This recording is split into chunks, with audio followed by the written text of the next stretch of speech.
হঠাৎ তোমার চিঠি। খাম খুলতেই বাতাসে ভেসে এলো গোলাপের ঘ্রাণ। লেখা ছিল, শোনো, কাল কোজাগরী। শত রজনীর মাঝে এক আরাধ্য রজনী। তুমি চাইলে আসতে পারো দক্ষিণের জানালায়।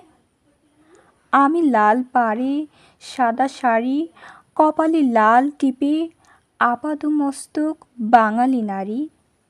তুমি চাইলে পরতে পারো পায়জামা পাঞ্জাবি। শত বাধা উপেক্ষা করে আমি চাতক হব, চেয়ে থাকবো তোমার পথপানে। তুমি হেঁটে যেও দৃষ্টির সীমানা, ধীরে ধীরে, বারে বারে, দৃষ্টি বিনিময়ে। আমি পাখি হয়ে উড়ে যাব, জ্যোৎস্না হয়ে ছুঁয়ে দেব আমার আজন্ম আরাধ্য নগরে। তারপর ব্যর্থ হলো কত পূর্ণিমা, কত কোজাগরী। ঝরা বনে ঝরে গেল ম্লান জ্যোৎস্না।